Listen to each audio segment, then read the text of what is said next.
How's it going, YouTube? Today we're going to be talking about something similar to yesterday's video, so if you haven't seen that yet, definitely go back and check it out. That one's all about how I got mugged over a Jack in the Box taco the day before Halloween 2014.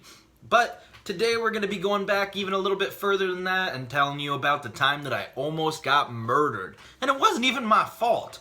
But before we get into that, I just wanted to tell you about the time that my doctor said I was drinking too much and I should give him a urine sample. There was an olive in it. Zach's back with another attack, so come on in and just relax. Hit subscribe and join the fun. You're Zach to the future now, son. What's up, YouTube? Zach's back with another attack. So let's get right into this story about how I almost got murdered. So my cousin and I, who I will not name, we were at my aunt and uncle's house and we decided to go for a walk, and we were dumb kids and we just didn't know where we were going. There was a road and we thought we would just walk down it as far as we could go, see where it led us, and this was back when I was drinking and doing some marijuana. So I was walking down this road and it was middle of the night. We just walked and walked and walked, and we actually had a bag of some beer with us, and so as we were walking, we saw this patch of grass, and we were a little bit drunk already. So we laid down in the grass and started to just sit there talking, looking at the stars, and drunkenly just giving up on this walk almost. All of a sudden, a car drives by, and several cars had driven by, but my cousin and I had been talking about marijuana a little bit, and as this car drove by, my cousin decided to scream out, "Hey, we need some weed!" And the car drives by. I'm sitting there like, what? Why would you say that? Are you kidding me? And then the car turns around and comes back over to us. Well, we both jump up, a little bit freaked out, and the guy in the driver's seat says, "What were you guys yelling?" And we walk a little bit over to the car, and I was like, nothing. And she goes, "I yelled we need some weed." So the guy says, "That's all you were screaming?" I'm like, "What?" And she's like, "Yeah, that's all we were saying." And he goes, "Well, I don't really smoke often, but I've got a little bit from a party I had a while back hidden down in the basement. If you want to come over to my place, we can smoke a little weed." And I'm sitting here in sheer disbelief, like, is this really happening right now? And so we continue walking. The car turns around and drives off. He tells us that if we don't get to his house before he does, then he will come back and pick us up.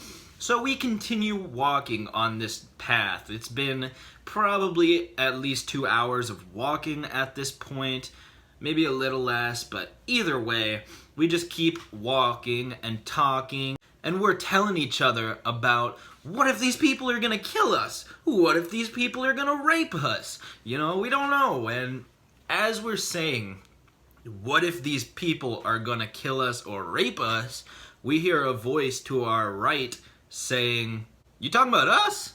And we both look over, and both those people are sitting down there. This is on a lake, so they were like on a sandy area right off the lake.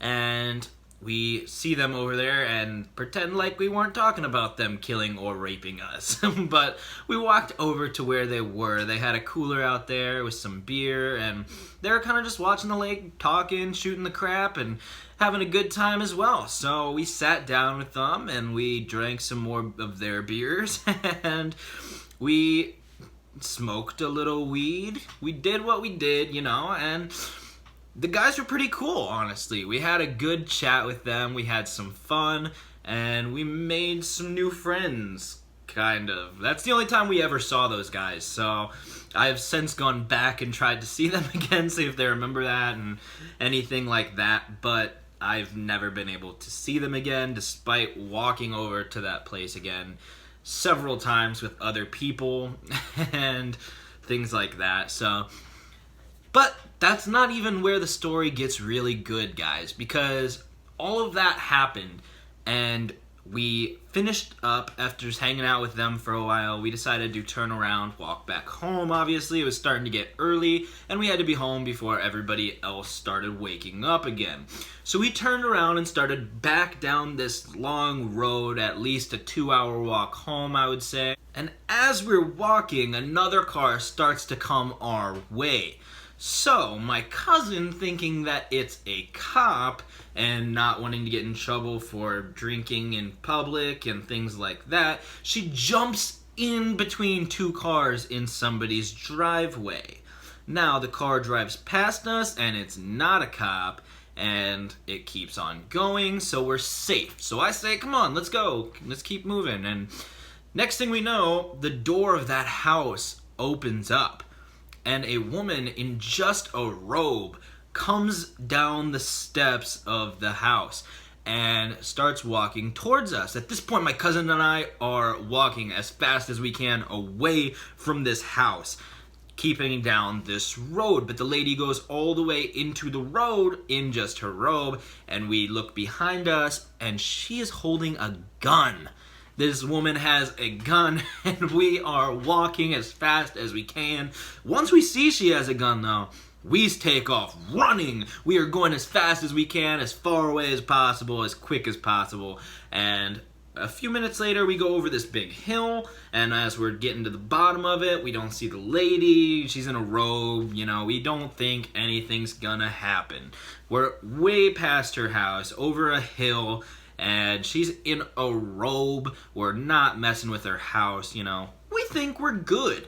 So we keep on walking, and we start talking again like, oh my god, we could have just died. That was nuts. And next thing we know, a car comes driving down that hill. And we mostly assume that it was somebody else. We mostly think that it was just another car. You know, worst case scenario, it's a cop. And then it stopped beside where we were walking. Now, here's where the story really gets crazy, guys, because this guy gets out of his car and he's got some kind of a pipe with him, like some kind of a metal pipe, and he starts walking towards us, and there's a big woods on each side of the road, so I basically get pushed against a tree, and I'm sitting there like, dude, I'm sorry, we were not doing anything. And at the same time, I don't know if this guy knew that it was my cousin who had jumped in between their cars rather than me, but I was being a gentleman, and I was like, don't hit her, it's not, you know, we're good, we're not doing anything, she's drunk, and so he starts going after me, and I'm up against this tree, and he goes, what are you guys doing? And I'm like, we're not doing anything, man. We're just walking. We're going for a walk. You know, we're just kids. We're having fun. And the guy goes, do you know where you are? And I don't want to tell you guys where I was exactly. I'm not trying to give away city names and stuff. So let's just call this place WeinerVille. So this guy is like, there's crackheads out here. You kids shouldn't be walking around this late at night. So, this guy is like, this is WeinerVille. I would know there was crackheads because I used to be one. What? What? We were sitting there like, okay, don't kill me. You're a crackhead. I don't want to die. We were just walking and she did it and I don't even know. And not to mention, we have been coming to WeinerVille for a long time and nothing bad has ever happened until this. So we didn't think it was really that bad, but either way, I basically just said, I'm sorry, sir. Don't hurt me. We're just walking home. You know, it's not a big deal. It won't happen again. And the guy goes, all right, well, you kids need a ride home? What? We look at each other and I'm just like, no, I think we'll pass. Don't really need a ride home from a former crackhead who just tried to murder me today. So I think we'll just keep on walking. And so basically the guy gets back in his car and he drives away. We keep walking, and man, did that wake us up. It was probably 5 or 6 in the morning, and we were definitely awake by that point. We kept walking down the road and talking about how we almost got murdered. And we finished walking all the way back to our house, and we laid down in the grass. We were so exhausted that we just laid down in the grass and fell asleep right there. For a long time, nobody knew this story at all. And my uncle came out the next day and saw me and her laying in the grass with ants crawling all over us. I guess he said something and we didn't wake up. But still, to this day, the story goes around of us laying in the grass with ants crawling all over us, with some people's not knowing everything that happened before that. I did not get murdered that day, but I might if you don't hit the subscribe button. Yeah, that's a real thing. But anyways, guys, I'm Zach. Don't do crack or weed, and don't jump in between cars and stuff like that. And I will catch you all in the future.